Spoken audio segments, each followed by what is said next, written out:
Sina, Satani,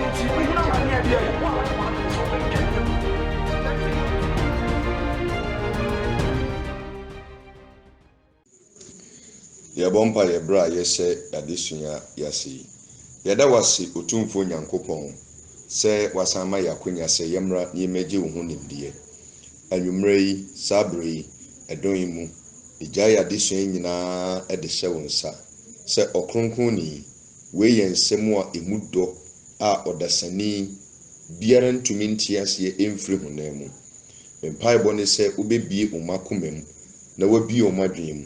No amo muhunhum ntiase se de onam ohunhum no so akyerɛkyerɛ me no saa na nwumre so bra be kyerɛkyerɛ wo ma kopem se wo mai betiase na wo monsa no nnwuma a na wotwi twemu na wotwi enkyerɛkyerɛ ahodoɔ ahuntasɛm ahodoɔ a wadan na di wasɛm mu na onam ohunhum so abiebie so de akyerɛ me no wo mai nso behunu na nka wo nyinaa sa no nnwuma enom sikasɛm ewie pɛyɛ na wo matumi agina pintin adɔ wo Awurade de bia boa wo hen no madwuma na sɛ opie wani onyam a ɛtɔso mienu no a ye nyinaa yakasa yagye nkwapan yatwen wabrɛ bra na bɛfa yɛn kɔ daa ahomie mu efiri wiase abebrese amanehunu ɛne ɔsɛyi mu na yɛn so yenya ahomka ade ama yɛn kra no meda wase sɛ wabu me nokwafoɔ na anwumre yi so obɛsan afa me mu akyerɛkyerɛ wo mai na omenya ahotɔsoɔ ɛwɔ mu heaven ti ani bebrebe yi heaven nti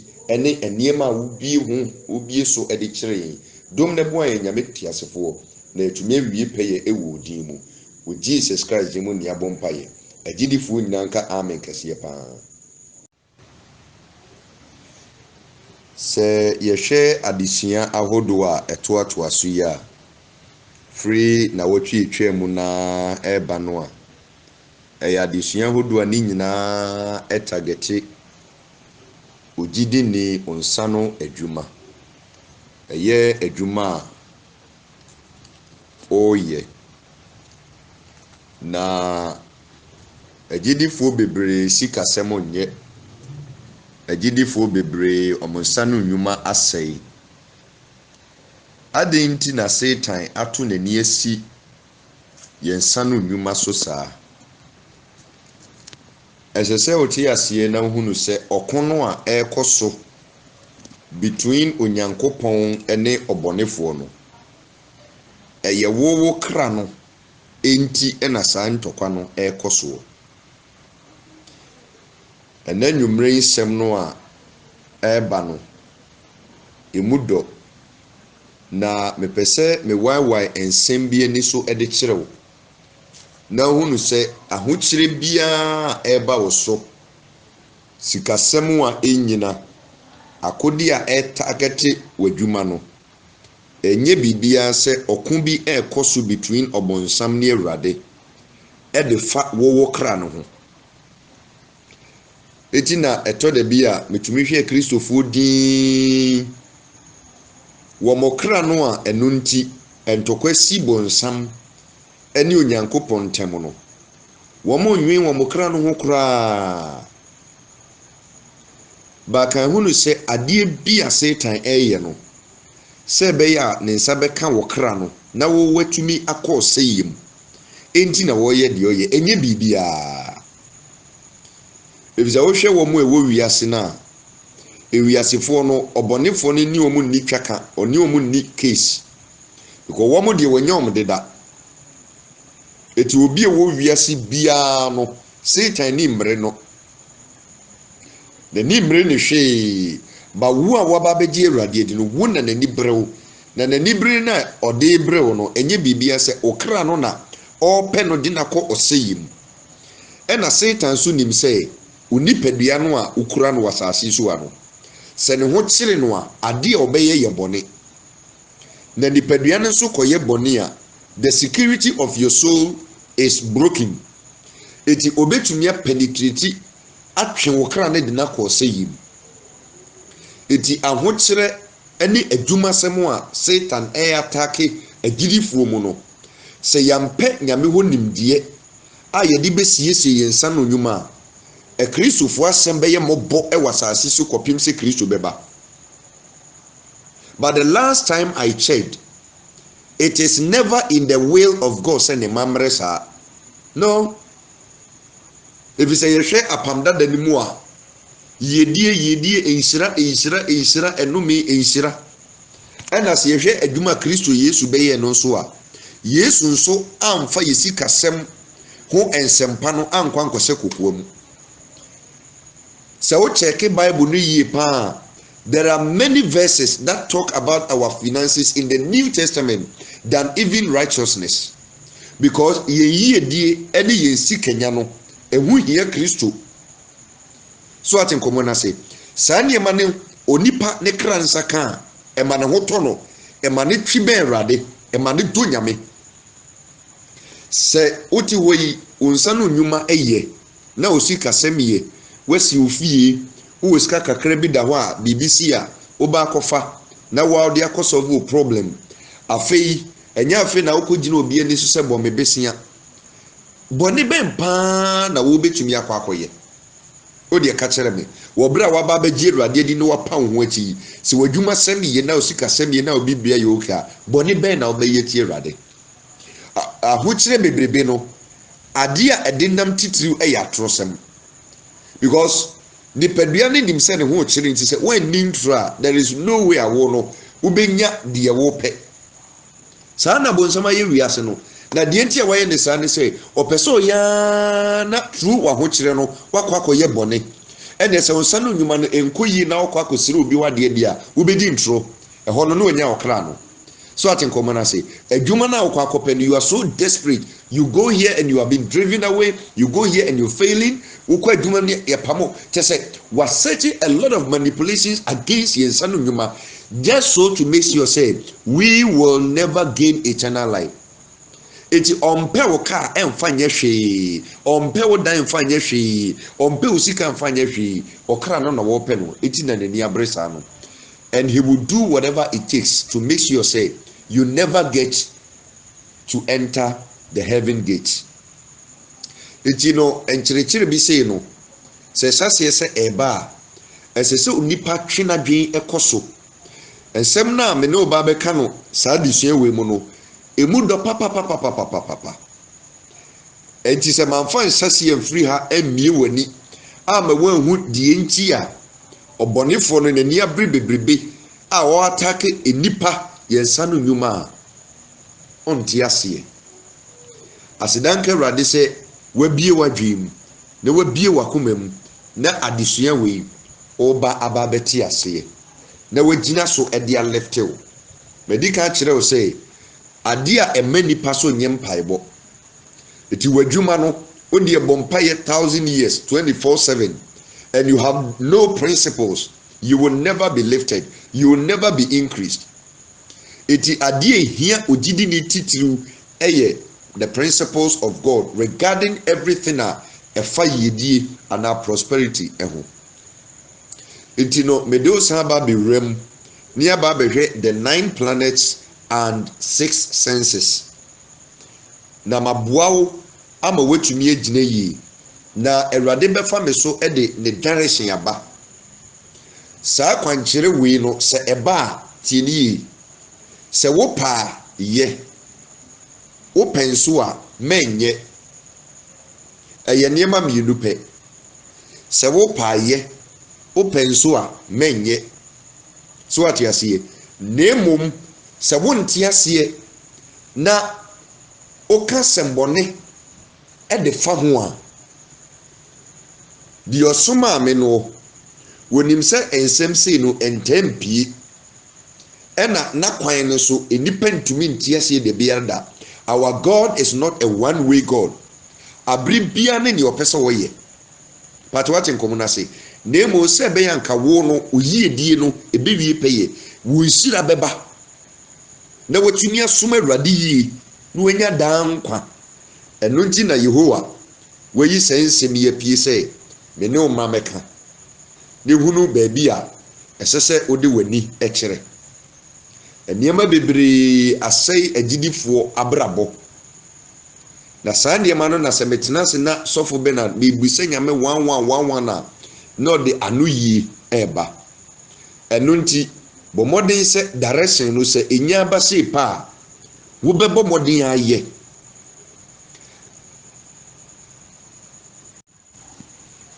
Mamini kan enkyerɛ odie nti a Satan n'ani abrɛ a ɔpɛ sɛ ogyina onipa enhyira ɛne ne yiedie so ɛde si ne heaven kɔ ho kwan. Ɔtan kɛseɛ aba abɛda Satan ɛne onipa ɛntɛm. Na saa ɔtan ne ebufu kɛseɛ na ɔbɔ Satan afa no. Asekyire nyinaa ne sɛ ɛbrɛ Onyankopɔn yɛ asase ɛne mu nneɛma nyinaa wieɛ no. Na ɔno Lucifer no ɔwɔ hɔ deda. Ɔne Nyame na te soro deda. Abɔfoɔ ni nyinaa no ɔno no da ɔma no. Ɛba no ɔsɔre mu a nneɛma onyame yi nyame a ɛyɛ Lucifer ɛne pigye Awurade ɛma Onyankopɔn kɛseyɛ ewie pɛyɛ. Lucifer na ɔyɛ archangel. Yɛka archangel a ɔbɔfo pani a ɔda abɔfoɔ ano. Te sɛ ne yɛwɔ archangel Lucifer, archangel Gabriel, archangel Michael. So ate nkɔmɔ no ase na Michael no ɔno na ɔko ma Awurade. Ɔyɛ ɔkofoɔ. Eti ɔko biara ɛsɛ sɛ Onyankopɔn ɛkɔ no ɛyɛ Michael ne di esie. Ɛna Gabriel nso ɔyɛ messenger. Adeɛ biara yɛsoma ɔbɔfoɔ akɔ deliver message nyame pɛ sɛ ɔde ne nkra ɛkɔma obi a ɛyɛ Gabriel ɛna yɛ in charge of messages. Eti either sɛ ɔno a be deliver message no anaasɛ ɔbɛ appoint an angel to send the message. Ɛna yɛba deɛ ma onyame yɛ ne kɛseyɛ ɛwɔ soro a Lucifer. Enti if you look at the angelic host ɔno Lucifer no na body ɛne n'ani onyam ɛne ne kɛseyɛ no okura wɔ hɔ no ɔyɛ one of the chief angels a ɔno no lead the whole choir ɛwɔ soro. Ɔsɔreɛ enwom a epegye Awurade. It is already position na Lucifer kura ɛwɔ ɔsoro hɔ ansa ne yɛde ne ba fam ha. You can only imagine the kind of bungalow ana efie a no dem ɛwɔ hɔ. You can only imagine the influence ne cars a otwi ɛwɔ hɔ. I'm only trying to give you a scenario so you understand why a ɔbɔnefo ne tu n'ani esi enipa so. Na ebra Onyankopɔn yɛ n'adwen sɛ ɔbɛba no aba abɛyɛ asase wei na ade ewo mu nyinaa no wapɛ obi ɛde no ato ano ahwɛ so na ɔde saa japade ne nyinaa ma no. Lucifer nim sɛ already no ɔno na ɔhwɛ amanaman ahodoɔ nyinaa so, all the planets. Meka amanaman a I'm not referring to our worldly the worldly nations. I'm referring to all the earthly kingdoms, because Mother Earth asase we are one of the planets. Patoti assembly it before the creation of everything on this planet, you know, Satan was in charge of all the other 8 planets. Wono na nyame de saa territories ni nyina ahye ne nsa. He controls everything. Ebro Onyankopɔn bɛyɛ asase wei no yɛ emu agyapadeɛ nyinaa wiye no. Na onipa ni hɔ. Lucifer wɔ hɔ. Eti onim sɛ definitely no. Agyapadeɛ Onyankopɔn bɛyɛ ensuo kyese nyame yi asase fɛfɛfɛfɛfɛfɛfɛfɛ. Onim sɛ ɔno na ɔba bɛyɛ in charge. Until sɛ Onyankopɔn frame meeting ɛwɔ heaven. Na meeting no na announcement call ye say agyapadeɛ na Onyankopɔn ayɛ na asase so no wo ba betete efom dɔteɛ na ɔde saa dɔteɛ na ba bɛyɛ obi a yɛfrɛ no onipa na nyame de agyapadeɛ ni nyinaa ba bɛhyɛ ne nsa.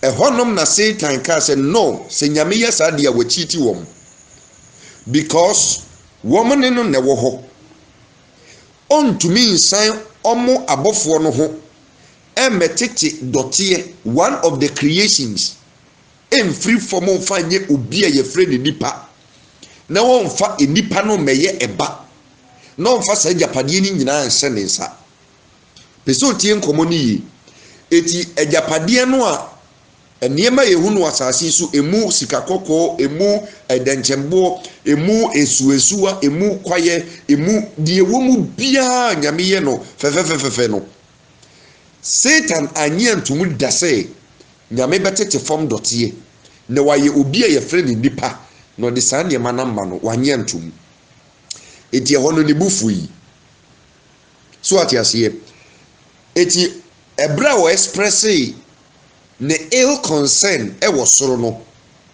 nyankopon ene the team no eye the Father, the Son, the Holy Spirit womu tunufo ebo no kokosei saa de no a efifi woni mu efse saa bre na bone mada bone nyiniti da ena onyankopon so nim ade nyina no ade na efifi wo bonsam mu no wahunu se e the problem kase beba eti they want this guy. If you read the great controversy, they had 3 different meetings. It is not captured in the Bible. The first meeting was between the Holy Spirit and the devil and Lucifer, the then Lucifer. The second meeting was between Jesus Christ and Lucifer. The third meeting, wamomi and sakabom friend Lucifer and look the man bufu ye. Then God came down here. Let us omomi and sabasa siso and ombe ye nipa. De and kwa humi gu nipemu and omode ajapade ni nyina ese adamonsa. And then nyamede dotie no ebeye eba. Pese otie nkomo ni ye asem we mu amutie God's Lucifer's number 1 enemy no meka wom. Die ntia Lucifer na nibri nipa enibri ni nyina no eye heaven no baabi a wono no wo ajapade ni niema esombo a na ne okuremu wo ho e ma ne ho to no ni position ne affluence no a e free ne nsa no eye nipa nti ne free ne nsa eti wono no already no ajapade nyame beye no asase so na opresa ne nsa be candidate so atinkom enya nyame amfa ama no eti ebra wono strategize say sadia I will wage war in heaven to cause a rebellion against the decision onyankopon take say what the asase weni mu ajapade be manipa no eno ne ma Satan bufu ye no sority ano se mempene e ma mfa ajapade we nkomanipa wo bra ye wo ho adenti ne sesa wo san ye ho na a form dotie o calling it say eba. It is all can Hebrews 1 verse 5 now. Obisa question bi o say abofo no mu hwan na onyankopon friend say ne ba no no wan free obia a form dotie e no de ye eba. Eti bra nyame ba asase so ye japade no wi a ode ma Adam no e no ma Adam to me because na commotion ye si wo heaven de da ansa na wo ba be ye onipa commotion ye si da eti nyame de to me a ye de be nemu enema no ajapade de nyame ye ni nyina no ode ma Adam send be ya Adam be wo control and power over sa nema no eti se ko ba ne say Satan ne threat na o ma wo heaven no otoko so execute threat no na yeyi ni free ho basase chumpa he will become a slave to man. It is nyame hwe ni mo say after giving the dominion power to man and the power to name all living things and a body was asase so nyina no man was going to maintain his dominion power. That was the plan of God. It in the event that Satan comes here on earth oba be slave ampara nyame mu free asase so omde ajapade nyina se Adam tutu din amoko heaven no na Satan ni wasase kasegu abofo na so mu say Awurade ni omani ni yi. God is not fair. Adentia when tumi amfa omo abofo no omne ne ti a womokoto sori no da ansa ne dotie we ba no when tumi amfa omo anye ba ena watumi akotete form dotie ena wono nyankopon de ne do akwakwura dotie nim wado na mana broso ena ode sa japade we nyina ema no enibre all the 8 planets are na wo Satan sa no ansono na osape asase we earth e de aka ho esu nyame de asase we ma earth God asase we ma edipa. God's plan for this earth was man asase we, because man cannot live on any of the other planets. Asase we pe ene nipa betumi survive wo so eti we ene nyankopon e de ma nipa say enipa enya control e wasase so na oni so. So this earth was an exclusive jurisdiction for man. Lucifer did not have any hand until say after that okosu commotion and lutumi dada osoro abofo na. If you read Revelation chapter number 12, you find the story there, the war that broke out in heaven, the great controversy. Eti ebra otusa na wantumi anyina na yetro no ba asase so. Eti obaye no kai hunu say number 1 ade ma Satan fa ebufuo kese ne say asase so agapade ne niema na nyame yeye no na ono na ope de adi ma ni nyina anso no na ni bre asase we ka ho na ope agapade ne dida ena yamfa ama no ye de se nipa. It's already no wafa nipa ho tan ne nyankopon nya grudge e wo heaven. Eti baabi ofri bae no agenda number 1 on pese nipa bia besan ko hobiu wonim eda e wo heaven ho enti on pese okra bi befri asase so akọ heaven. Number 2 agapade no ananka originally nanka sese nyame de ma no a wanfa ma no waba abegye patoti asem ni eti atese ne one papa ye adwuma na moye kokofu na kokofu no aba na kokofu no baaya na papa san ho akakofa bontinsu ni edi kokofu na eden ama no. It is Satan was claiming ownership right of asase so agapade nyina. Eti obaye no he knew say nyankopon approve this sanema we nyina de ama onipa sane be ya onipa ho beto no na odo a onipa wo ma onyankopon no emu bepi na the kind of commitment a onipa wo ma awrade no, it will never be broken, so that man will forever be loyal to God. It is obeka Genesis chapter number 2 no onyankopon ehye onipa say asase so niema ni nyina onfa. It was a command, it was a set nyame mfosu onipa say onye bebi ba eba no na japade no o hye nipa say onfa upewu umpo onipa fa ene nyame de ma nipa.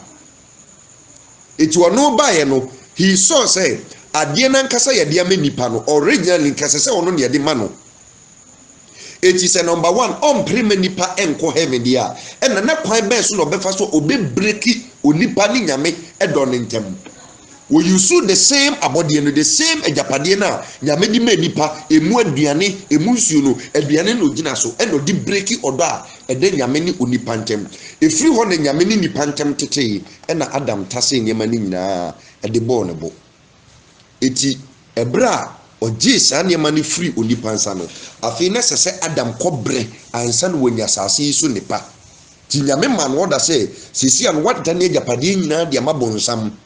Eti the effect of say nyame ka kire say onko na asase no befu na nchense ene nsoya manado no na di nyame pa kire say ade no mede ma se ne be ya ho beto nka wo mre ansa no wedidie ka wo mre ansa no wanya basesi ane de you have handed over everything to the devil. Because of that you must work for what you will eat. Be someone free ansa no wedidi ene nyame di adwuma ma Satan. Efiri ho na Satan so bo ne trumpo se nyame di adwuma ma se kosam wonim fifiri ne didi ne san tumi dono ne wonsira wonsam ne adwuma so a me I will make it impossible for you to succeed. Therefore adwuma bia o ye bia I will attack it. It is one of the primary duties of the devil to make sure say you work for nothing. But some juma no or person ye juma for nothing, just to make you understand say God cannot help you on this earth. He can. It is Satan eya wo attack nipa monsanu adwuma nyina busika sem nyina no enye bibia say he wants to frustrate your life on this earth and make it impossible for you to love God. Because many people have retarded their love for God simply because ninsanu nyuma enye ye osore no pa wabonya me so bosa. Oh God, why me? Oh God, why? Every job I do, no progress. My young krobesie say a whole lot of complaints climbing up there. So gradually, Satan is winning over man because of Sanyamano. It is all better. Ebra Yesu Christo buy no. Satan ye bold ekachire Yesu say, I'm telling you one thing. Asasi so nepa enyonyam ene ejapade no de amame. If you read Luke chapter number 5, chapter 4, verse number 5 to number 7 now, Satan was able to tell Jesus say, asasi so enyonyam odini kogina bepo tintin bi so. Asasi ahini enyonyam emu afefedie ni nyina wo de amame. The question is, why na wo de man no eye Adam? The day Adam jina body no so ye bone tete woni nyame ntem no, that day no na Adam ye will and on tani ejapade ni nyina ensira ni nyina de ma the devil. So the devil used deception to steal it from man and make sure say man will never have access to it. It is asasi so so ubedi awrade atia, get ready. Satan will make it impossible for you to have access to eniema wasasi so. He will make it impossible. Or person will be nechi not done this animal. You can imagine obi a wakwa jisikadru, hesika wonya, obi a wakwa jisakawa, hesika ona, obi a odoni okol, hesika wonya, the kind of influence on and the wealth they command, simply because he wants to prove to us say asasino Adam aye will adani japadi nyina dia mano. It is okachile Yesu said niamepe enamede be manoa. He was actually telling Jesus to bow down to him, to serve him, to do his bidding, so that he will release the items to you. It enya wan wase so obi ye na dwen se obetu no wasi wo ma adwamammo awia na obenya sika. O wo de ma obema bi wo sika bi amna mese ne pe no ma ne ho kwan ni yenwura ne mu obenya sika adentia. He is doing the bidding of Satan. So I think common say manifa ntuo ento no kon ho no nye na dwen se obowura manfo fi enne ya obeyeye adentia. He is doing the bidding of the devil.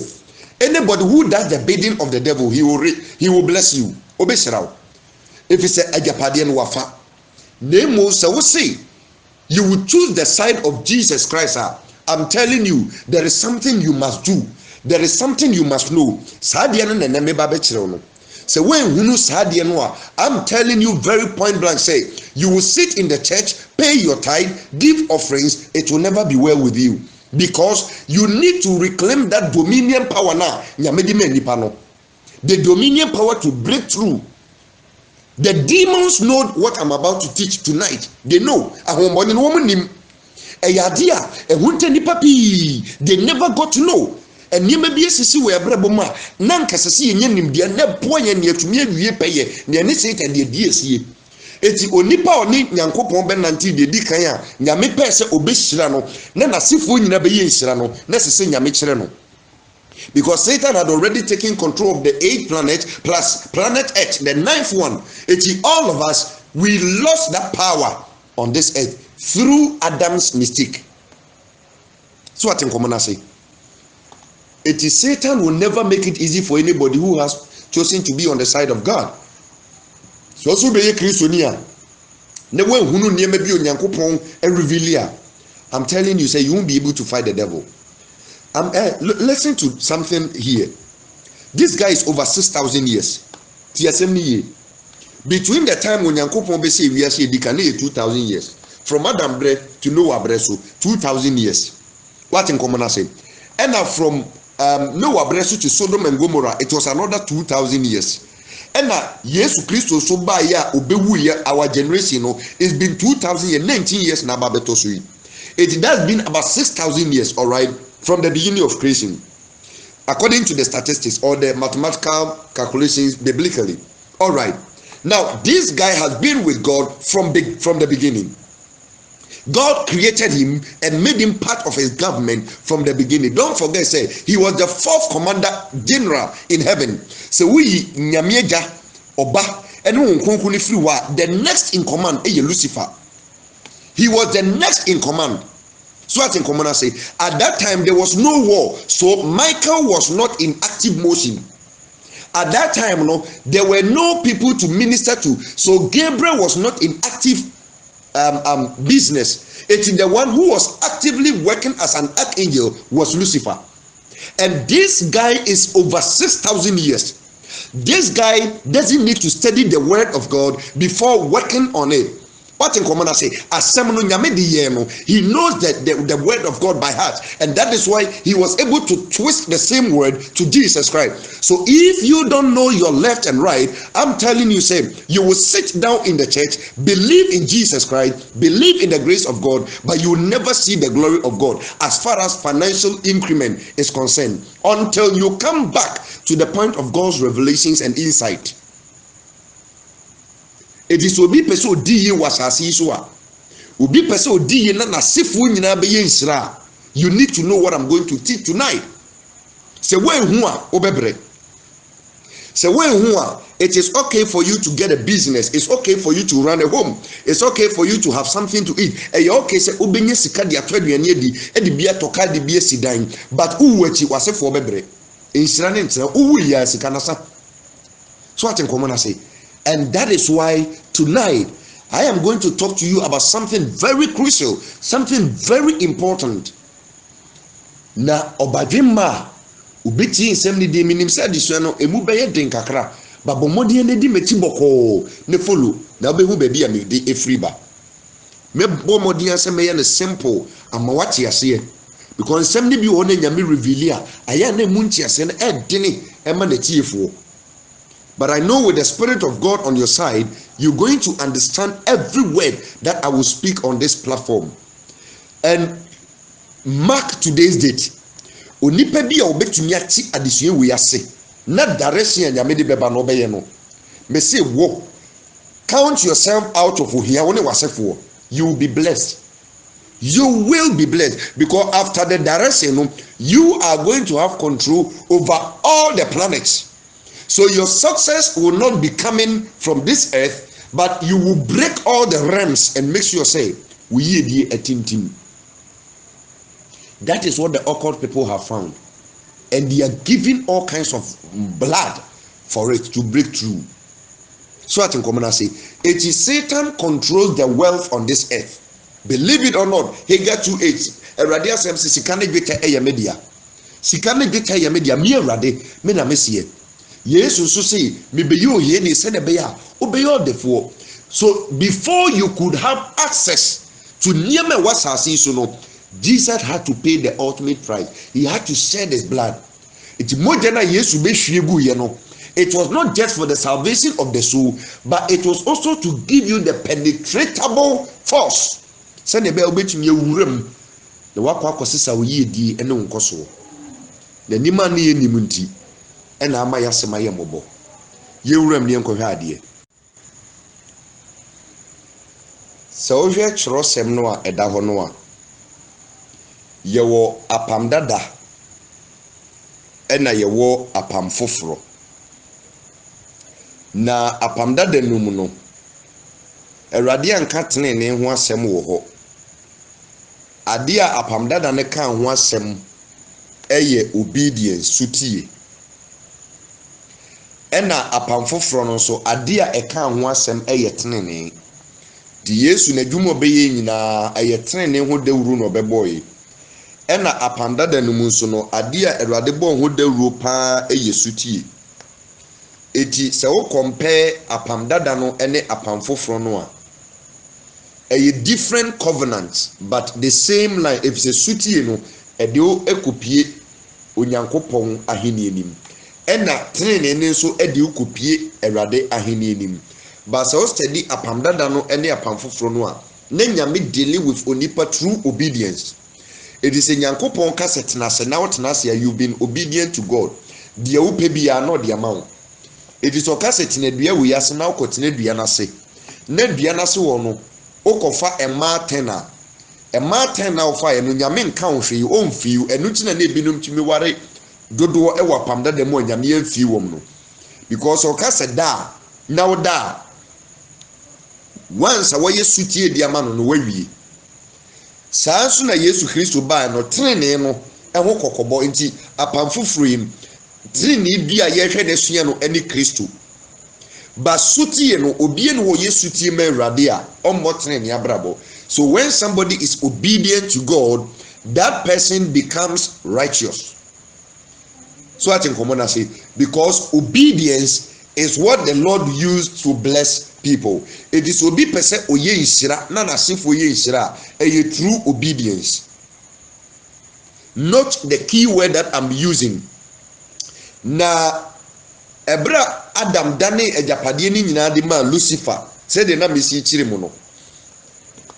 Onipa behwere sa niema ni nyina. Efiri ho no na eniema ma yedin de ma onipa bia wo se oni Awurade benante. It is our checking Bible no a from Noah breswa di besi Abraham so no.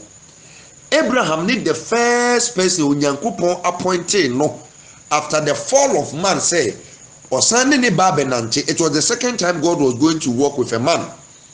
The first time was Adam. Adam disappointed Awurade. Omanyame se si from ejapade a wanye na dwe se odebema Lucifer no through Adam. Lucifer nsa kan se ejapade no eno ne ma nyame ebufu nipa ehye no a otiti oni nyanko otiti oni nipa ntem eno je nipa wasase so efri sabre nyame ni nipa nantia until Abraham bre eti nyame ne Abraham be nantie ye no he wanted to restore sa ejapade no ehira no because eniema nyame ye wasase so nyina ye kabom ehira tie kase nyame ehira obi a na tese asase so ejapade no nyina ne nsaka bi na sefo ba ye nso no omo amebre omo nsaka wom ye dwuma wasase so a esi wo yi eti se ejapade no eye ehira nyankopon di kan de ma Adam but through disobedience and the bone no and na saa niema no efri ne nsa eti the second man nyankopon ne benante ye no it was in God's plan say obey restoration of saa niema no ediama Abraham ba sabre na Abraham so te bonim it is say odi kan yi ne free boninim na wo hwe the obedience level of Abraham and son of wadane ejapade ne eden ediama no. It is a nyame betumi shira Abraham. It was going to come through obedience. Now as I saw who say one Abraham no oye African oye bibini ti asem ni ye enti through Abraham no God was going to give unto Africans. It is all study Abraham lineage now above the Africans and Israel. It is Israel for now Middle East and Africa. Nanka ni nyina ya Africa wo but epo na aba betichim so atenkomo na se nsuo na aba betichim but if you read the Bible carefully now we study the ancient atlas now it was all Africa. Africa is very great. The entire African land possesses all the qualities the asase no fertile. A good year wa gold then chembo chese bibia wo Africa. This is the issue. Abraham nanche no near Awurade benante no.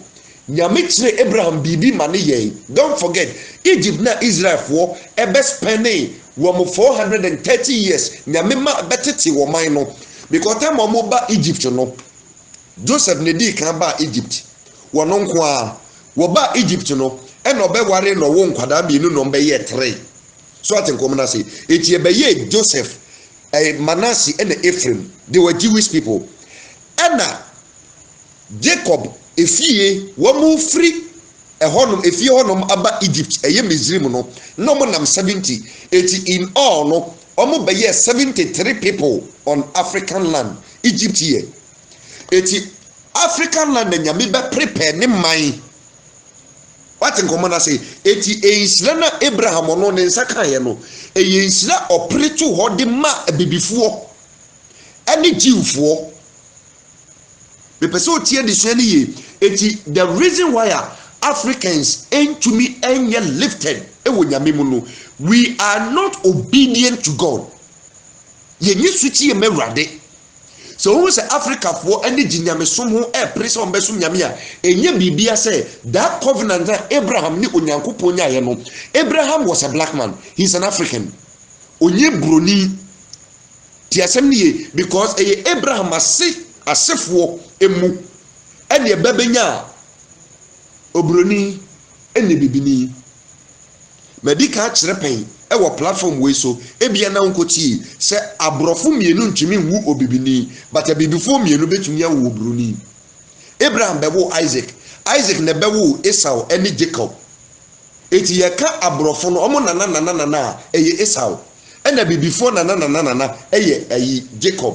Eti die ntia bibifo ntumi nkoso no kwehu sɛ na Jacob okura ne nua pani no ɛnanti ɔtwe no eti ɔno ntumi nkɔ nanim.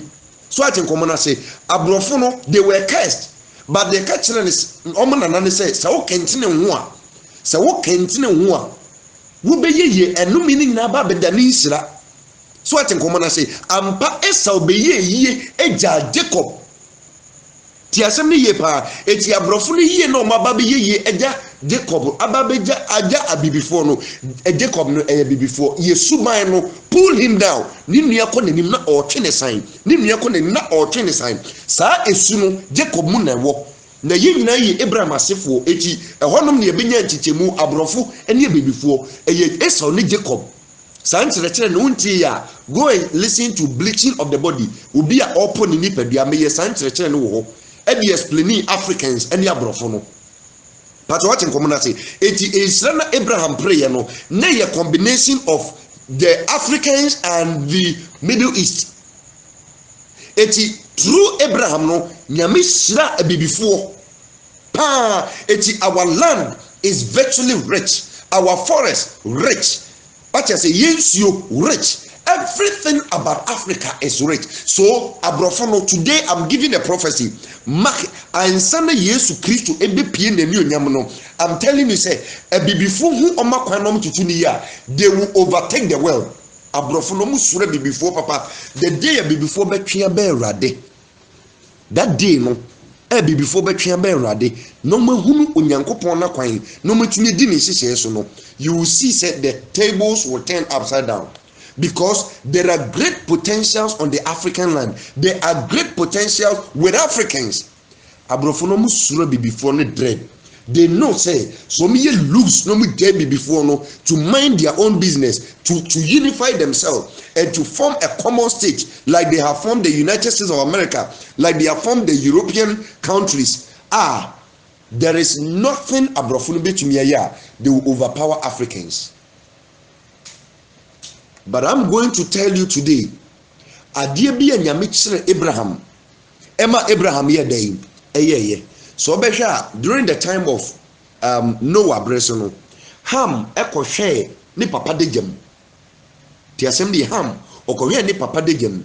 Na o study the lineage of Ham asifoɔ ɛna bibifoɔ efiri sas yɛ baayɛ. Ti nkɔmɔ ni yi, Ham asifoɔ ɛna bibifoɔ eti Kush. And the first black man. So I think Kush, ono bewu Ethiopian, eti a true Hamasin for no, and ye benya a before. Eti a brain yankupon babishra Abraham now also Sunny Dino. O changing the din from Abram to Abraham. Adiana, it was rightfully the blessing was for Africans. Eti in order to restore the blessing back to Africans no na Abraham no ye Noah asini a wono say obibini no na esese that curse na Africans abegunu no o relieve wom eno tam Ham inshira no edibre Abraham eno sesa ne din free Abraham echo Abraham. So it means that there was a restoration of the blessing. Now the question is, how will the descendants of Abraham become blessed? It is also a pamdada noa. Onyankopon nam ediye honhom so ene twereye. A pamdada no. Wonam the spirit of prophecy. So eno de twere a pamdada no egu ho. Moses was a prophet. So Genesis, Exodus, Leviticus, Numbers, Deuteronomy, they are prophetic books. Na sen woman eda ho sa no. So obi pese ohu na oti ensem na wo mu na se a. As I say, the spirit of prophecy ni sane be nipa ne so. Na wotumi aba ba kirem the word of God. Eti na okenkan Matthew 5:17 no a Yesu se mama se meba be se adifo no anase emra no na emo meba se meba be hye ne ma no kura me se mo se osoro ni asase na ntwamu yi atwerede baako anansensan baako po emfrim agise ni nyina bem. Eti according to the words of Jesus Christ no adie bia esi wo apamdada ni mu no everything has to come back as I say a repeating ho ansa na osoro ni asase e de atwam. Eti onipa Awurade di kan ne nante after the fall of man eya Abraham. Na Abraham no kwanya Awurade de ne fa so Abraham tumi nya nhira eto ho ema nasefo no se wo bedi Awurade ati a esese wo kohwehwe onipa odi kan ne Awurade nante ye Awurade hira no kwanya Awurade fa so ehira no anamo o kire ne se omfa so na wo so fa so bi etina Jeremia say yanko gina tete atempo no be ne hwe ba bi akwampa ne da esen part no ne yanko fa so ne benya ho media ma yankra. If you reject the first person in nyame nante ye kwanya Awurade fa so wo hira no de wo ye ya e man ni break it through. If you reject that message you have rejected your serious blessing. Unfortunately Christians have not rejected it. Yampo ye nemo yenim adie nyame ka kire Abraham se onye akwankyira wode ma Abraham se onye na ma Abraham etumi break it through na Abraham etumi take charge of all the 9 planets. No Abraham no ni yedie no di mo bi etumi ambre na se no besi na Christopher ohu me be kire wo so achase me be kire wo na se wunye hu se pa Awurade nso befa me so akire ne wo no wo wapenso yi esese wo ye na wo nsa no nyuma no ayeye be se ye pie watampo na oton a ebesi wo yi wasifo nyina nso be ye nhira. It will become a legacy. What in common say yenko scripture reference no Genesis chapter number 15. Genesis chapter number 15. Take your Bible. Let's go to Genesis 15, verse number 1 to number 21. Genesis chapter number 15, verse number 1 to number 21. Etifia sem onyankopon ne Abraham eye apam. Onyankopon ne Abraham eye apam. Ne say man cannot make a covenant with God, but God can make a covenant with man. Ti asem ni yi onipa wontumi nkyekere apam ema ne mbata enkyekere nyame. Benyankopon betumi akyekere apam e de abata woni nipa. But what in common say? So no man can establish a covenant between him and God. It is always the Lord who establishes his covenant with man. So what you see, the first covenant of God between him and man was rainbow, which I told the other time. The emblem colors, emblem of covenant. And Yakupon and they say on face you MSA asasi with you. All right. Young cooking kai Genesis chapter number 15. Moses who made dikano. Eti ye dunum ne chichi ma ye baako edikosi aduonu baako. Ensem yi etino. Awurade asem ba Abraham nkyɛn anisuade hunum sɛ ensuro Abraham mene wo kyɛm na wakatua ɛbɛdɔɔso pii. Ɛna Abraham sɛ Awurade Nyankopɔn ɛdɛn na wode bɛma me meniba na meniba na menam na ne ɔbɛfa me fie adi ɛne Damascus ni Elisa. Na Abraham sɛ hwɛ mede wama me asefo na hwɛ me fie nipa ɛna obedi maadie. Verse 4. Na hwɛ Awurade asɛm ba ne nkyɛn sɛ enye oyi ɛna obedi wade na nea obefi wankasa woyam no ɛna obedi wade. Na ɔde no fi edi kai sɛ hwɛ wo sore na kan ensoroma sɛ wobetumi akan ana. Na ɔka kyerɛ no sɛ wasefoɔ bɛyɛ nen. Ti asɛm ni saa verse 5 wɔ hɔ no verse 5 wɔ hɔ no sɛ ukra opena take verse 5 no later I will come and teach on only the verse 5 die nti onyankopɔn ka kyerɛ Abraham sɛ ɔnhwɛ wiem no nkan ewiem nsoroma no ebere bɛmu a da foforo mɛba betrɛ ehuntasɛm a ɛwɔ saa verse wɔ akyi eti wo de market wɔ ma me yɛnto aso verse 6 saa asɛm no onyankopɔn ka kyerɛ Abraham sɛ sɛdeɛ n'asefoɔ sɛne wantumi nkan ɔsoro nsoroma no saa na n'asefoɔ bɛyɛ no verse 6 ki ɔse na ɔgye Awurade di na obu eyi tenene ɛmaa no asɛm na onyankopɔn ka kyerɛ Abraham sɛ mɛma wasefoɔ ayɛ te sɛ ewiem nsoroma a wantumi nkan no twerɛ no se Abraham agye Awurade di because of gidi a odi no di Awurade di nti no obu no sɛ ɔyɛ ɔtreneni okay na wɔka kyerɛ no sɛ mene Awurade a ɔde wo free a ɛwɔ Kaldia sɛ mede asase mɛma wo sɛ awunyadeɛ mede asase ɛbɛma wo sɛ awunyadeɛ na wɔ se Awurade Nyankopɔn verse 8 no san aseɛ question wey ɛna leading into our lesson verse 8 wɔ se na wɔ se Awurade Nyankopɔn ɛdɛn na mede behu sɛ menya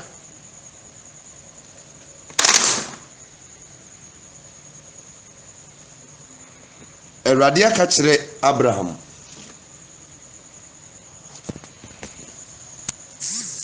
sɛ wɔde asase a ɛwɔ ɛne nufusuo ɛsen so ɛmma ne sɛ awunyadeɛ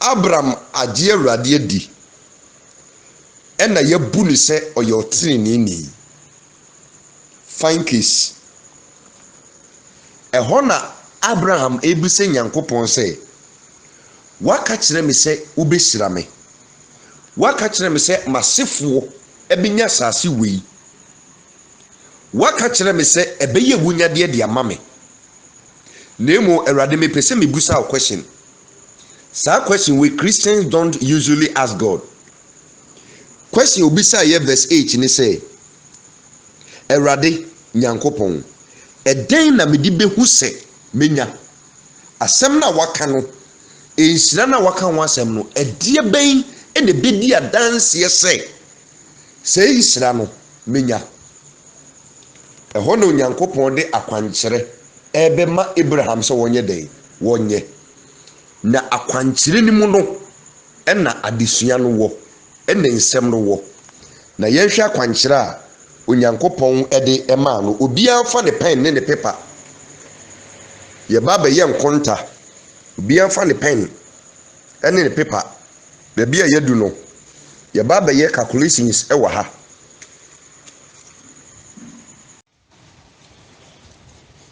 Abraham abisa Onyankopɔn sɛ ɛdeɛn na ɔde behu sɛ saa nhyira no ɔno Onyankopɔn ka ho asɛm no ɛbɛbɛ mu verse 9 I hope so pen no paper na you ready ɛna ɔka kyerɛ no sɛ fa nantwie ba a wadi mfie mmiɛnsa enti twerɛ nantwie ba kora reference and calf ɛnyɛ calf nantwie ba natural 3 years tro 3 eto ho nantwie ba o nyame ma Abraham direction bi amanaye na direction no ensem ewom no na meba be kyirem no na ha no se nyame mwe wani pa asema mekan worenti ase da eti wo se fa nantwie ba a wadi emfie miensa ne abrekyire a wadi mfie miensa goat na ayi goat ba ye frɛ ne sɛn mu a munim no momfa we me hominim na ayi aponche ono so wadi mfie miensa ɛna odwanini that is odwan sheep ono so wadi 3 years eti sesi ania ba benya nantwie ba 3 years Aponche 3 years, Udwan 3 years. Later I will come and teach on numbers. No one will say Onyankopon no onye na ade kwa. Na nimdie bi e wasase so no e wodie nti e wo nyame ehye ka kire Abraham say onfa nantwi a wadi mfie miensa, aponche a wadi mfie miensa, udwan a wadi mfie miensa. So God was specific on the number of years. 3 years, 3 years, 3 years, 3 years. So the question is, wobede hunu se udwan we wadi mfie miensa, ana aponche we wadi mfie miensa, ana nantwi we wadi mfie miensa. Tete no de no me ne se aboa no wo sei pa wo mo se ne nso. Ye nkura no ye bibre ma ne ye na ye nwan mim se yifi ne ye nwan. Eti no se aboa ni nya wo sei pa se ye wo om da kro bi o asenso de de mom ne se itwa ayi omaso ntem kakra ne de aso mo nso ne ehu data ye de wo wom obi nso wo ho a ebia na ne nan no ye de mark bi de ato ho na me ye hu data ye de wo no saa kwan na ne ye fa so hye emoa ne nso date ye de wo wom. Eti during that time no esanse na omode emoa eye a lot of sacrifices into no na saa asenso de no da so wo ho ewo mumu. Eti no kwan ya ne ye fa so hye emoa nso apamda da mu eno no. Eti they knew say aboa we wadi mfie miensa, aboa we wadi mfie miensa. So ade asiye eti nyame was specific on the number of years a aboa no edi. Eti nantwie 3 years, udwan 3 years, ena your friend say aponche so 3 years.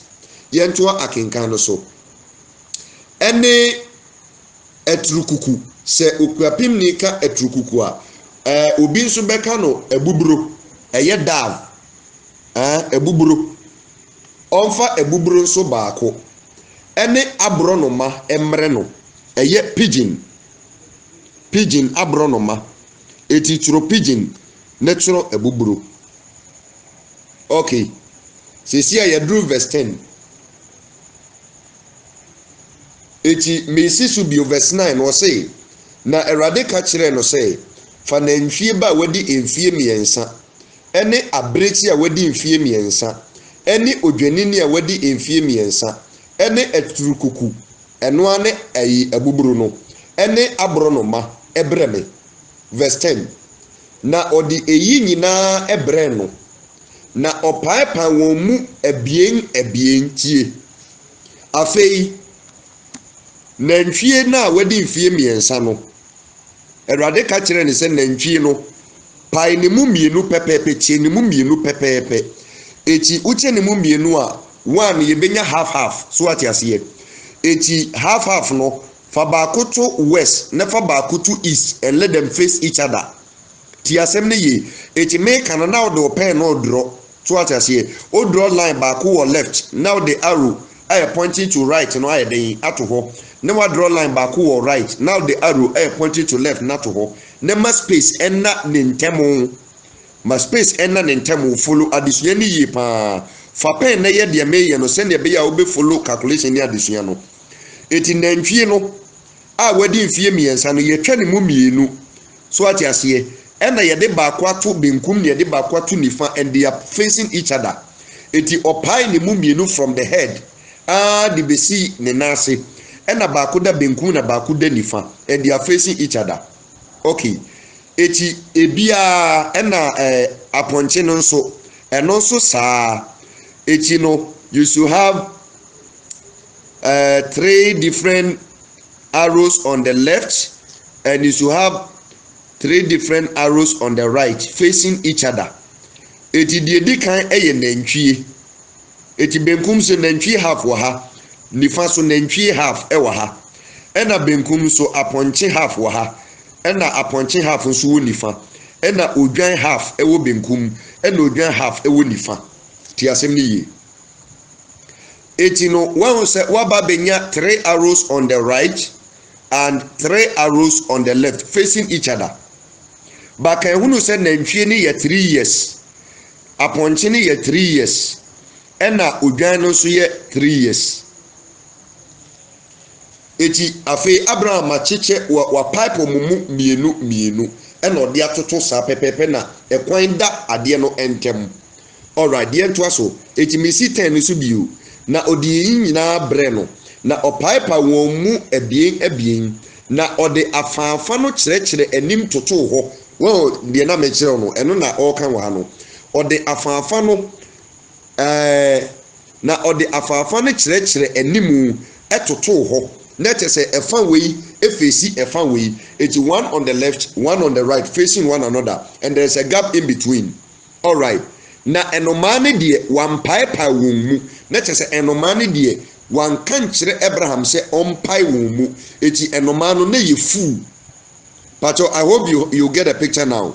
Alright, yanko verse 12 na owia ekoto no Abraham eda na ho na hwɛ ehuni esum kabi eduru ne so na ɔka kyerɛ Abraham sɛ ohu na hu sɛ wasefoɔ ode ma mempɔse ɛwɔ ha na menkyerɛ mu aha no ansa na maba verse 13 ne so asɛm a asie nie ti asɛm ne ye nyame wɔ hu oye nyame no kwafoɔ sɛ ɛno nti na so obi antwɛn a ma nyame no ankasa amfrɛ no a wɔde Bible school ba be di nyame manim no mo bebre evi sɛ adwuma ɛwɔ asase so nyinaa no yesua ne yɛ adwuma baako pɛ na yɛnsua ne yɛ nyame adwuma ɛno no nyame na kyerɛw no waba abɛyɛ eti nka nyame nhyehyɛ mu no obi nkɔtena se ma onipa nkyerɛ na deɛ sɛ ɔnye no fa enko leading nkɔfo nkɔ heaven dabi. It is a Bible school ni theology na amanfo binom akwakoji enkyerɛkyerɛ free nipa ho na ɔmo di enipa so no ɛno na entumi momu reveal the mysteries of God enkyerɛ nipa because saa asɛm wo yɛ onyankopɔn kan no ha no obi a ɔbɛkan bia nyame honhom na amoa no ɔbɛka ne story book ɔbɛbusa sɛ na we kran fa so ɔbɛn na wɔ so fa na ntwi a wadi mfie miɛnsa apɔnkye a wadi mfie miɛnsa odwan ɛno so asekyerɛ ne sɛn ɛka sɛn. You will never understand it until the Lord who reveals mysteries, you know, where you say ahuntasem ne di edi akyerɛw. Na asidanka Awurade sɛ wabu me nokwafoɔ na wama mahunu the secret to Abraham's wealth, the secret to Abraham's blessing. Na ɔse me nkyerɛw na wɔmfa me so nkyerɛw ne yɛwo so bɛyɛ wo wapen so yi na wo so watumi agye nsira de ato ama wasefoɔ. So ate nkɔmɔ na se. Eti ɛhwa deɛ Nyankopɔn de ɛmoa no baako biara gyina hɔ ma 3 planets. Ti asɛm ni yi. Nyame ɔde aboa baako biara gyina hɔ ma 3 planets. God needed the blood of the animals. Person ti asɛm ni yi pa. That is the mystery in it. Enti for every animal Abraham sacrifice ya otwa ni mogya no. Na otwa mogya no to cover all the 9 planets.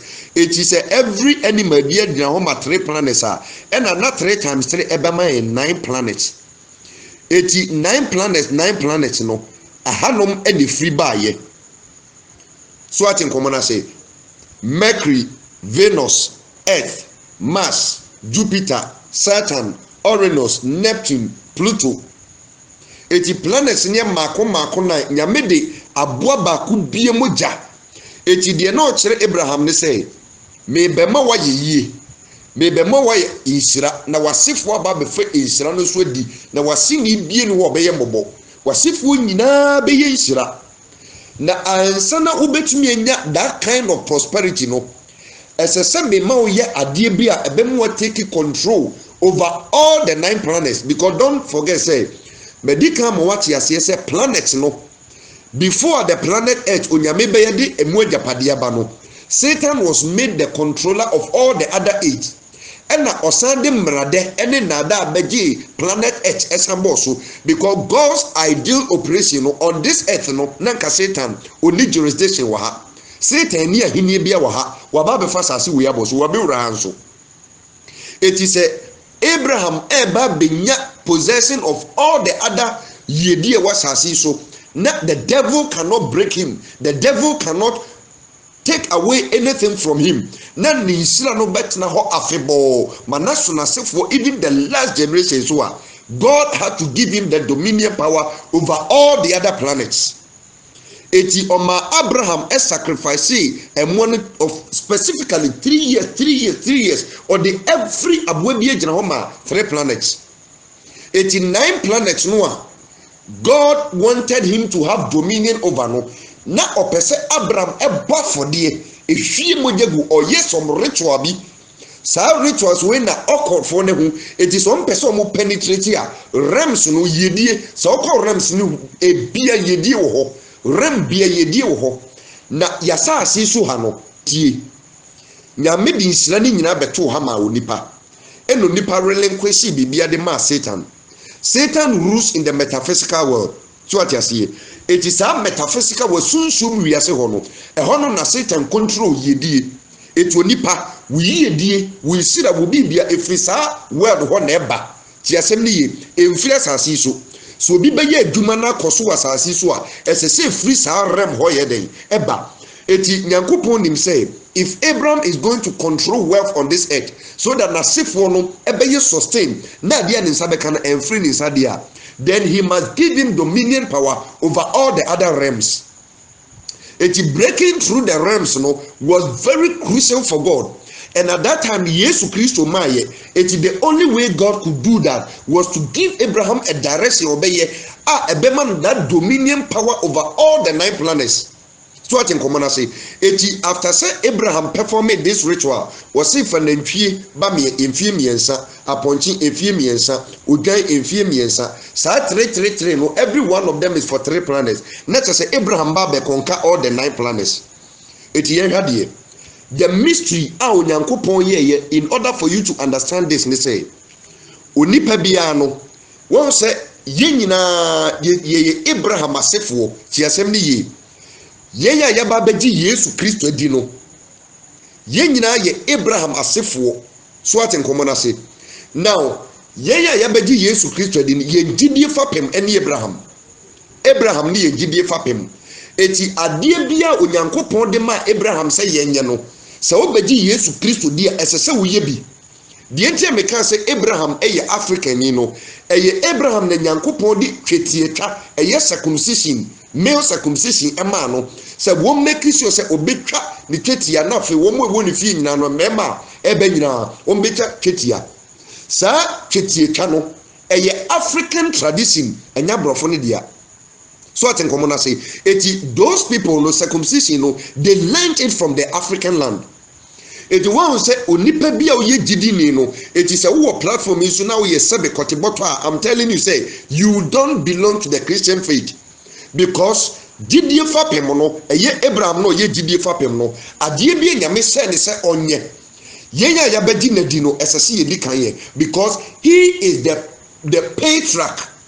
So what you say onye prophet or ye patriarch or ye eja wono na gidie fapem ne den esi ne so said the Christ asafo esi Peter so na Peter is the bedrock na ono ne ye de ahenie no mu ensafo ma no in case of anything Peter has to intercede no sa na Abraham so no or ye the bedrock for all the Christian faith.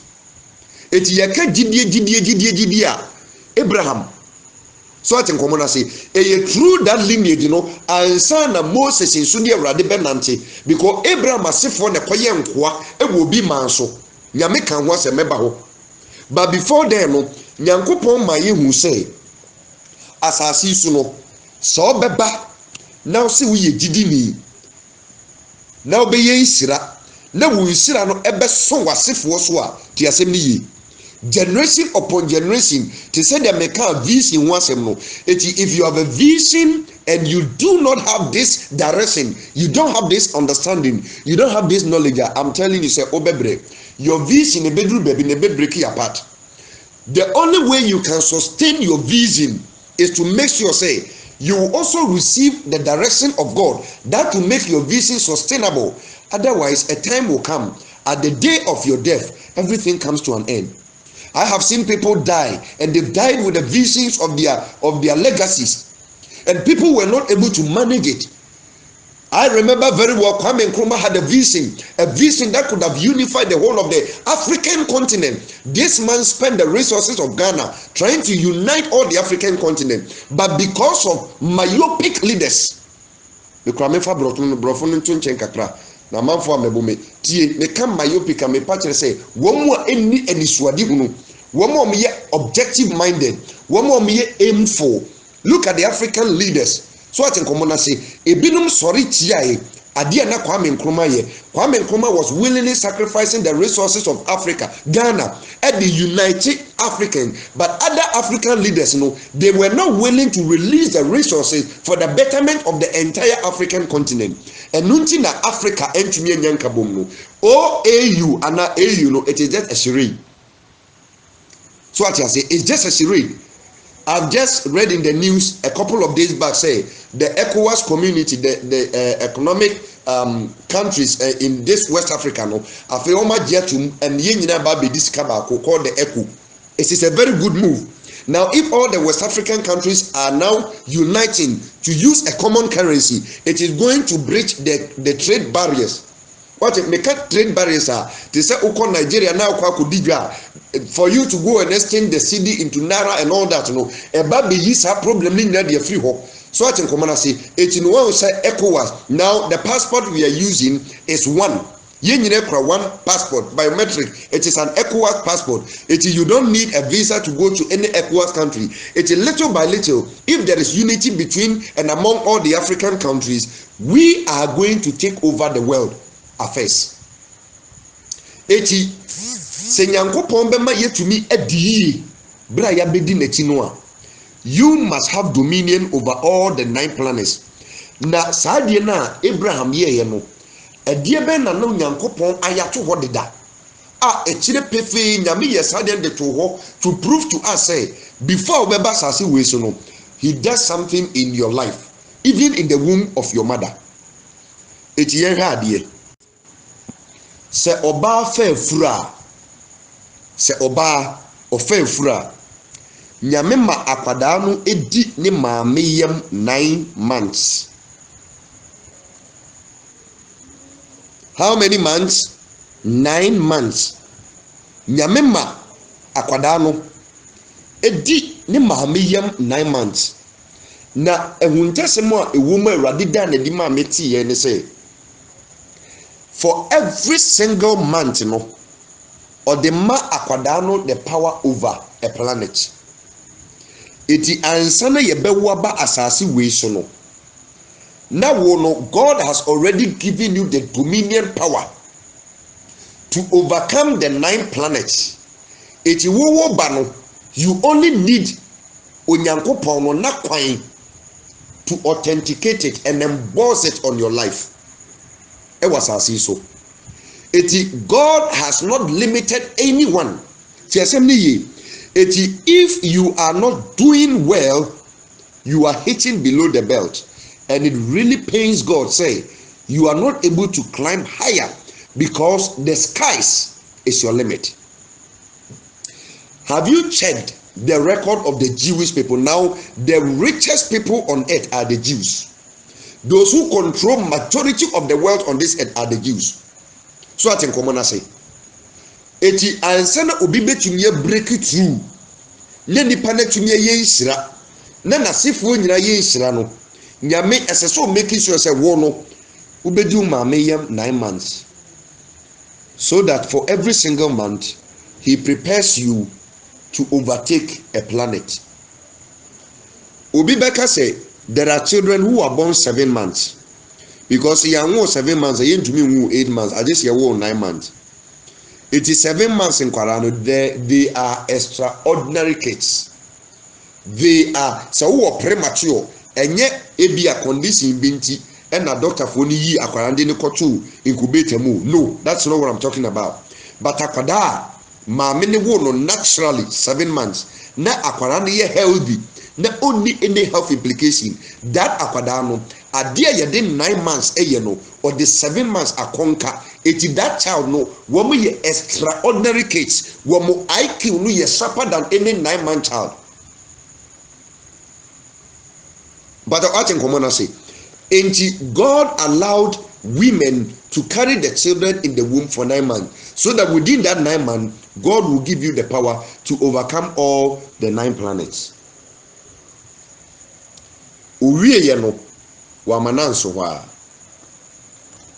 ɛna ɔka kyerɛ Abraham sɛ fa abuburo ɛka ho na fa aborɔnoma ɛka ho na emu ɛmoa no 3 years no hwɛ bia mu tutu eti ebia no yɛhwɛ mu tutu a all together ne ba benya he 6 tienie yɛba benya 6 no nso egyina hɔ ma your senses onipa bia you must have 6 senses na 6 senses no nyame de 5 ɛba asase wei so ɛna ɔma 1 ɛka honhom mu baabi a demons no operate because nim say ansa na obetumi sustain o wealth na wo yie die demon bi atumi fa ne nsan kan no you must break all the realms ɛyɛ the 9 planets no I call them realms all the 9 realms no ɛsɛ sɛ wo break it through all the 9 realms na 9 realms ho no yɛmfa any of the 5 senses na yɛwɔ ha no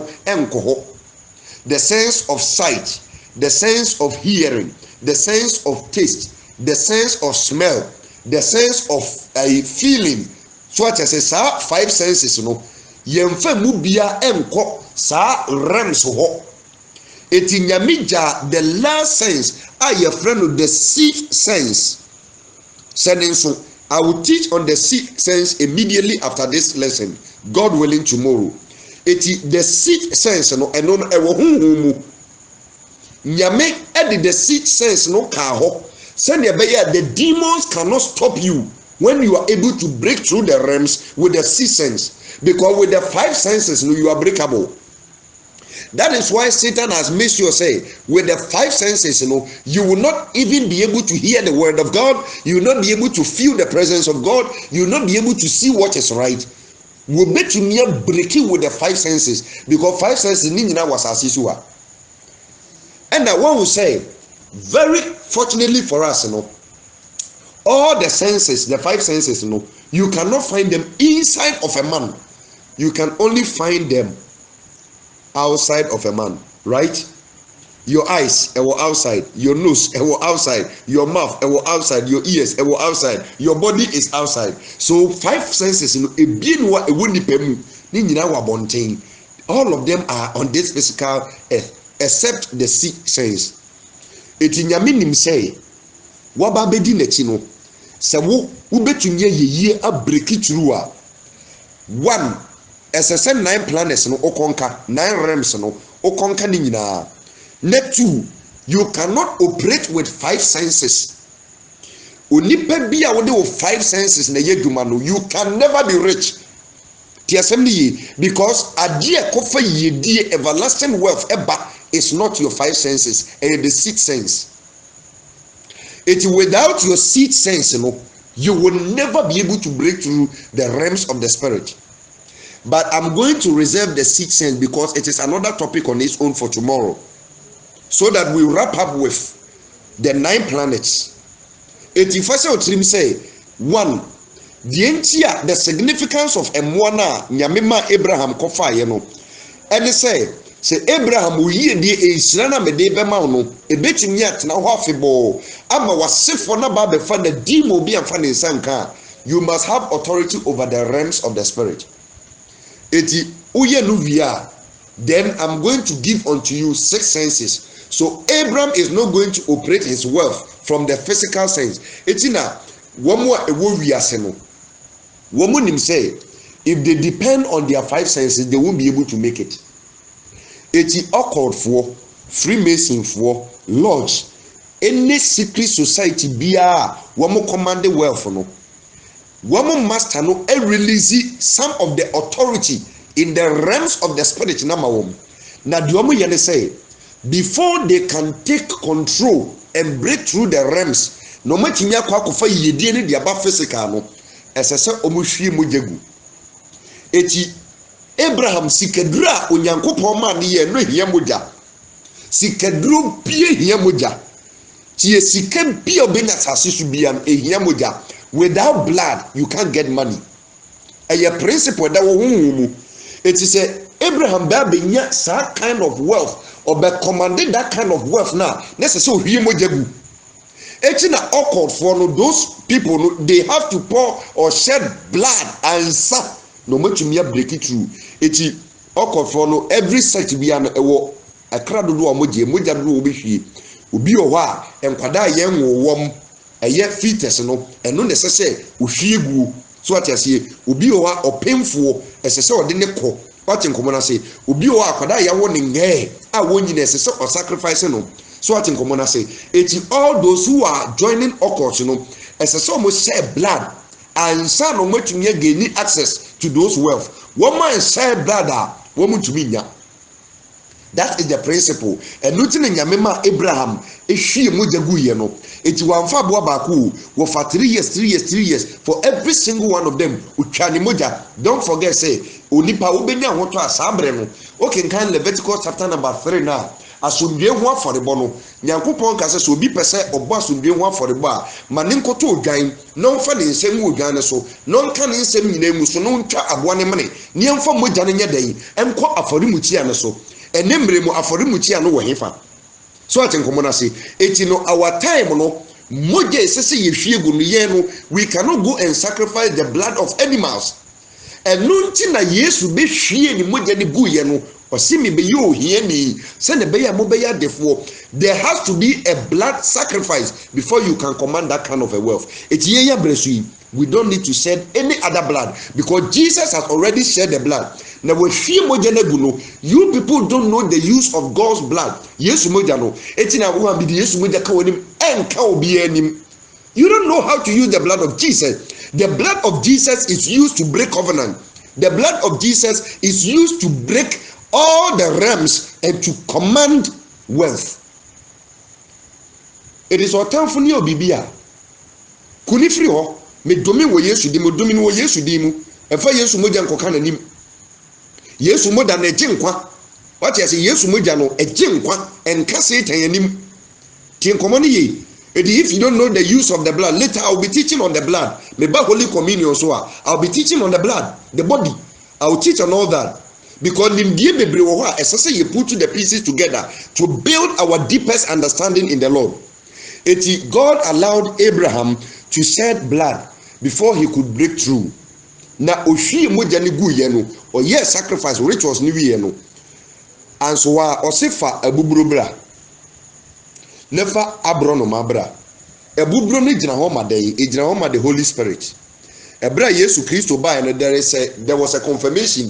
Yohane suboni di ni nu nsuom a wo pagya no efri nsuo no mpe. And the Bible say honkonkunu sane se ebubro ebesi na betri so.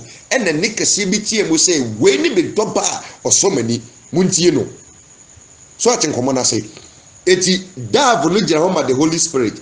And na PG no jina ho ma evil spirit. Tie ejina ho ma evil spirit honhombone na denti na Holy Spirit any evil spirit significance wom saa de no Nyankopon ma Abraham ye no eye direction a oma Abraham aye eti esese honhom kronkron be di adanse na ahohommone ni su be di adanse say ade na Abraham eye no they have all accepted. And there will be a proof in the subsequent reading. So open to your Bible. Eto honum because enche biya ye beba ho.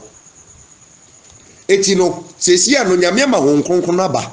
Eno ama evil spirit nso aba. Eti no se onyame nipa bi ka kire say fa abro no mabra na memfanye bibi mawa.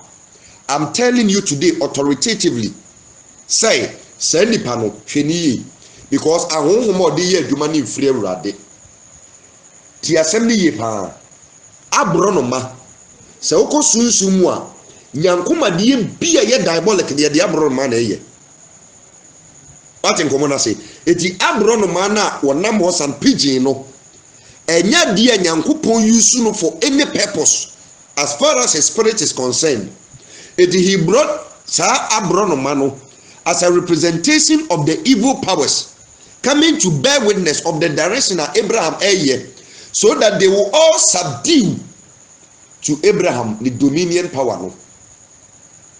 Sadia no na ema Abraham to be breaking through the realms.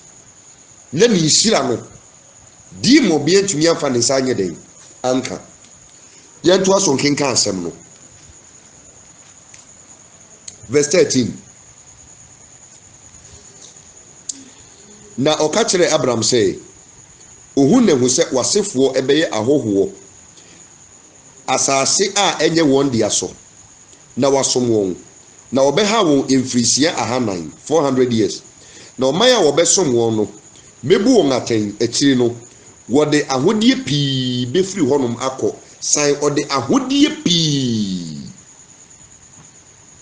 wɔn kɔyɛ nkoa wo ɛkoa nso deɛ nka yɛ sem nkwa a mode mo nase mmirika but onyankopɔn so wɔde ahodie pii na kyɛ sɛ even nkwa so no mu firi hɔ akɔ a because of apam no a Awurade ne Abraham ɛba benya no enti no wɔn mfa nsapan mfiri nkwa so no kɔ wɔn de ahodie pii wɔde pii ɛsɔ so na kyɛ sɛ ampa Abraham is going to take control over wealth ɔbɛ command wealth yɛnkɔ so na wo deɛ wobɛkɔ wagyanom nkyɛn asomdwee mu na wasie wo nkwakorabrɛ pa mu na awɔntoatoa so anan mu ɛna ɔbɛsan ba ha ɛfiri sɛ Amorifoɔ amumuyɛ ɛnyɛ nnuyɛ tie nyame ka kyerɛ Abraham sɛ wasefoɔ direction na mema wo yɛ no wasefoɔ na ɛbɛyɛ den ɛba bɛfa sɛ nhyira no ɛno nkyerɛ sɛ Abraham ani nhyira no bio Abraham nyɛ bi di but ɛho mporoporo na Abraham yɛ den enyae na let me open your mind ɛwɔ ha sɛ nyame ka nhyira a ɔmfa nhyira ɛnsi wɔ ne wonam ne so ɔde ma wasefoɔ ɛyɛ wo ɛna Nyankopɔn ka kyerɛ wo sɛ wasefoɔ ne benya nsa nhyira no a bigidi sɛ nka wobɛka kyerɛ wagye sɛ na me nso na me a meyɛ ho adwuma no ade na me deɛ ɔmfa ma me na wasefoɔ na eti nyame ɛpɛ sɛ wo hyira obi a ɔmfa nhyira ne nsi wo so wankasa deɛ wobɛnya biedi but ɛho mporoporo wa no na wo nsa bɛka eti sɛ nyame ka mehyiraw a no de wasefoɔ na kyerɛ sɛ Nyankopɔn ne method of blessing no ɛyɛ your descendants eti kosua biara Abraham to yɛ no bɛyɛ nhyira ɔto kosua Isaac bɛyɛ nhyira Isaac ntunkosua Esau and Jacob omienu nyina bɛyɛ nhyira even though he cursed Esau eventually Esau even became more wealthy and sana Jacob eba bɛyɛ yie hwɛ Abraham asefo hwɛ Israelfoɔ look at the amount of wealth for Israelfoɔ commanded. There is no part of this world that Jew ni bɛyɛ bɔne a umbetumi di natum. Check the records. In the UK, in the US, Jew ni ntumi nyɛ bɔne ma yɛmfa ne ntumu da. You cannot lock him up because of the blessing. It surpasses anything. Who are you to go and put a Jewish person in jail? You must be out of your mind. Donald Trump cannot try even to try. I say Israel or might be best for Israel. It is a small nation, but they will override you. They will destroy your nation. This is because one man, just one man, was directed by God to do something and to forestall for a generation blessings upon blessings. Through Abraham, his descendants, Ubia Babi. So I think common I say. Bill Gates no more edidi awosika a omuwo all the wealth was as you know. I'm telling you, these are not ordinary people. They have their own sacrifices. Woman namokao, they know the sacrifices they have to make. And son won't break it through the realms. Without those sacrifices, you know, they won't be able to break through the realms. So I think common I say, Entino, Nyankopon Emma, Wamuku Emma Abraham eku emwa miensa we 3 years no just to make sure say obey control the wealth of this world ena omani chemu 222 send ebeya with the seed sense no Abraham be break it through the realms of the spirit. You can only enter the realms of the spirit with the sixth sense. You don't go there with your 5 senses. You go there with your 6th sense. I will teach you, and the mystery about this 6th sense is so powerful. Say, so unya behua empire na mo boni de bebrebe no way. if you get to know your sixth sense and what makes you enter the realms of the spirit, mpa ye dededede ubetumi ewuram akofa oye die ba easy adie bia wo pese si wo brabom no ubewuram akofa ba. I will teach you. So I think common say eti wo say me de wo de ahodie pii be firi wako na wo de obeko ojanom chen asomdwe mu na wasie wo nkokorabre pamu na awonto atoaso enan mu na obesan abaha if you say amorifo emumuye enye noye.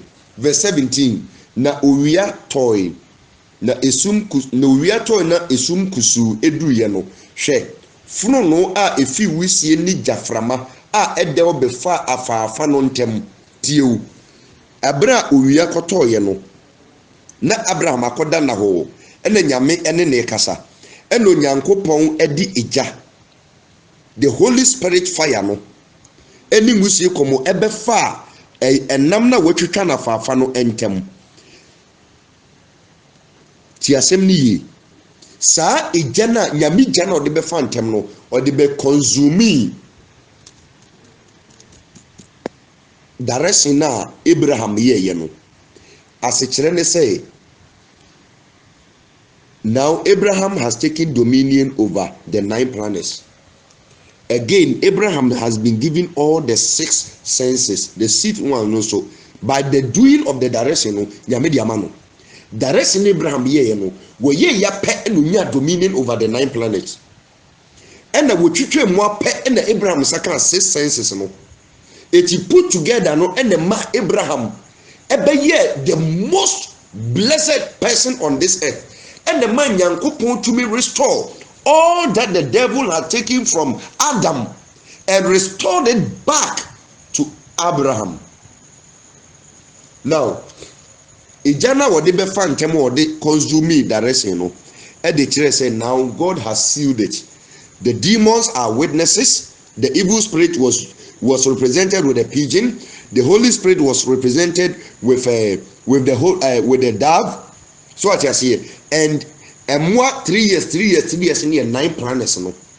It is the realms of the earth. As I see so realms ni ahini ni nyina no. Abraham betumi awura ho na de esese okomande bia no wa commande.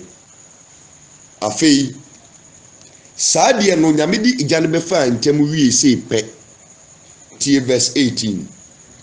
Danwara ene awurade ni Abraham epamo say wasifo na mede asasi mama won tiu wasifo na mede asasi mama won wankasa mede bema won danwa na nyankopon ni Abraham pamoy sa darese no nyame ma Abraham ye no Abraham ye darese ni wie se pe na pam ebedo ni nyame ntem nyame ekreti apam no eti I want to tell you a mystery here die entie nyankopon ne me wapam no eye darese sa wode ma me se menye ne watumi ne me nante enu ti na ma nyame ene me be wa apam ansa na nyankopon ni Moses ebenya apam no e wo direction sa wodi ma Moses se wonye ena Moses ni onyankopon benya apam eti the directions of God no enu na etumi ma nyankopon ni onipa benya apam because when God gives you a direction he gives you his power to overcome a problem.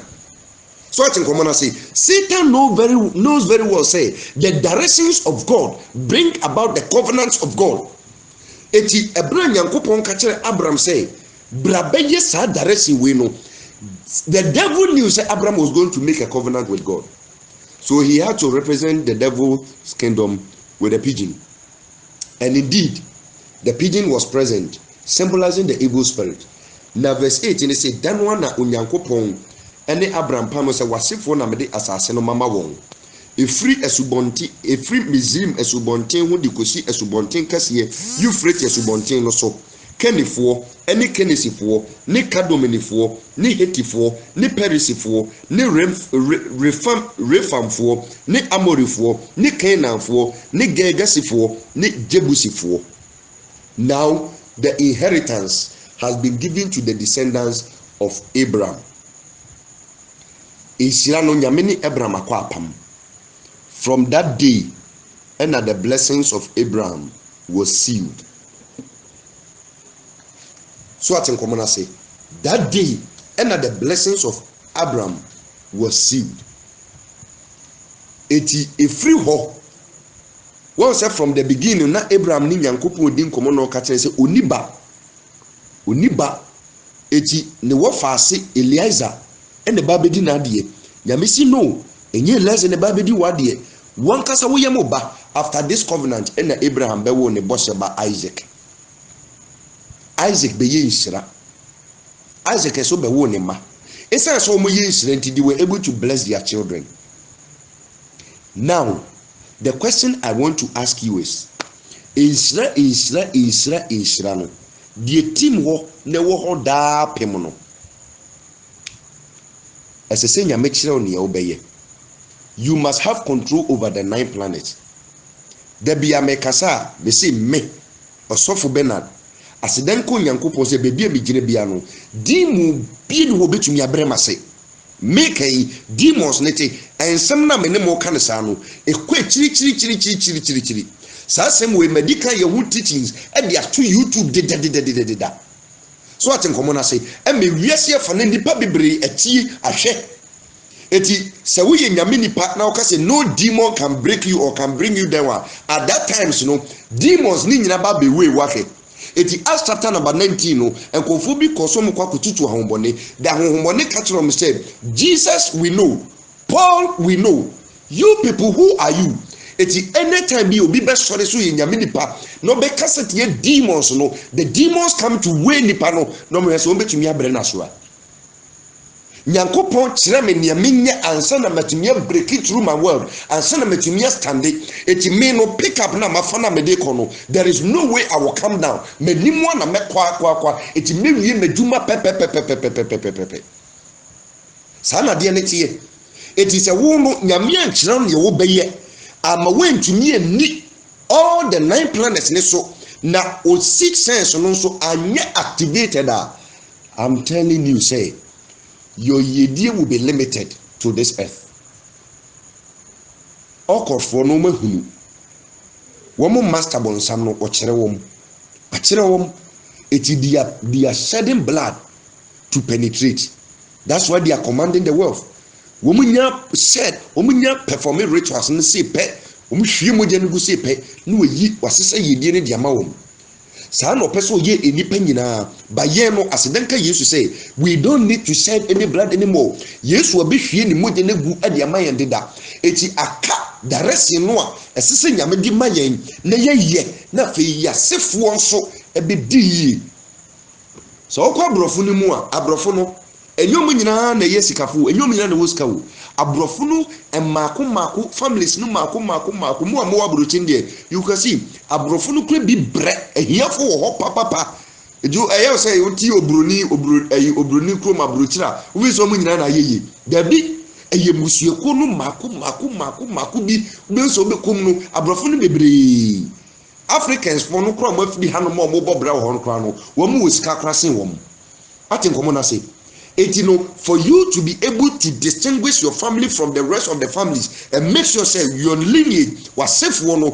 woman nyina edensirem etu be hu say was safe one ba you be nanti Nyankopon akwaso no ne nyame pie nhira ne ma no you be nanti nyame asem so no ne nyame pie nhira ne ma no nyame be hira ma kopim say nhira no obie ne wo be hira ne biu eti yeyedie ene yadwuma sem no se wo pese etim ekosi wiase wie ya Abraham abreso de omanikum momoa to take control ye abreso de Yesu abewu amayen wo so be ye hiani se ne be ya defo afiaka kwankere no ni obeya wo betumi take control over the realms of the spirit so aten common say because already no nyame prepare wo maame yam 9 months ne deda etiaka na kwan no so on sabeka direction no na on saka sa direction ni se wom eno ano no mekira oni awrade yi a kire me se memma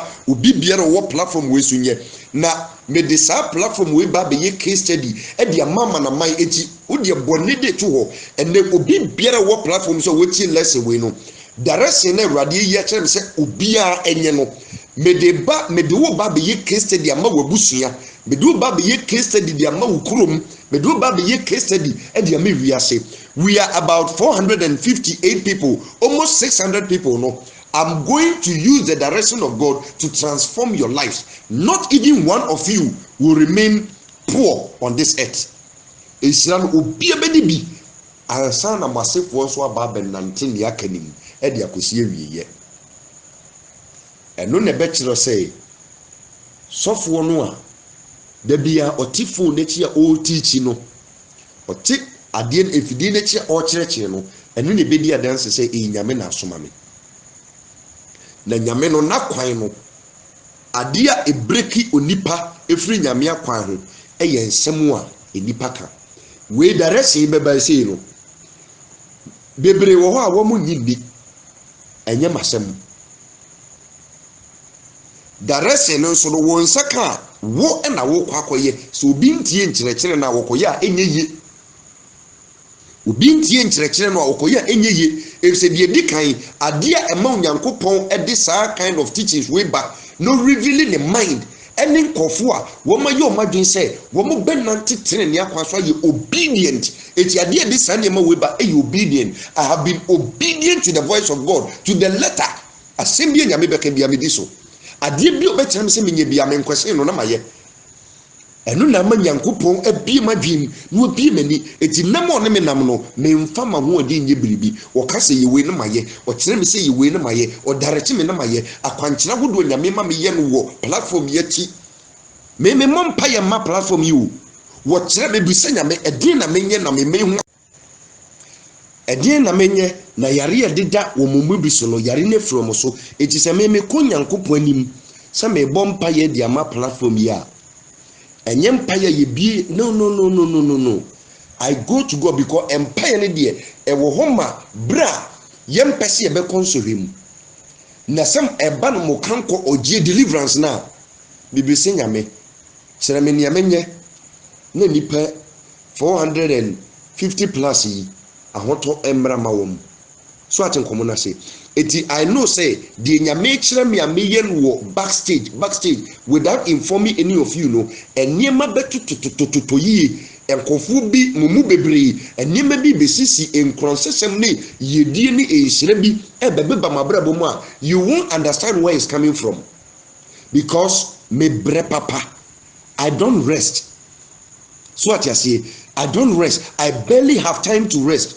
Because as the number increases, no, the responsibilities continue to increase. The kinds of problems are no, prayers will not be able to handle it. It is only the power of God. It me to me boasi bi se rade. Edie na menye. No kyerɛkyerɛ me ne menye ni nyinaa. Bi ya wo be se na ade na si. So atenkomo na se. It is a mekosunsumu na me yes spiritual worker. It is only directions na me ye. Directions upon direction. Fa we kan we hu na ye mom na kan si. Fa we kan we hu na ye mom na kan si. Now it is your turn to do what will cement your blessing. Afi na eduru so. Eti me dia desua no first part ne ba na wiye no. Hunu say God allowed the 9 planets to be overcome by Abraham and the 6 senses. Eti ade a me de beka sa desua we ho eye 6 the 6th sense no na desua no na me ba be kire. So atenkomo na say nemo kan hu say without obedience no you will go and destroy the direction. So suchi enimu a sa suti na wonye na ebe ma demons no abrehiu echi fa suti enante ebre rade akwankyere ebeba no. You may now subscribe.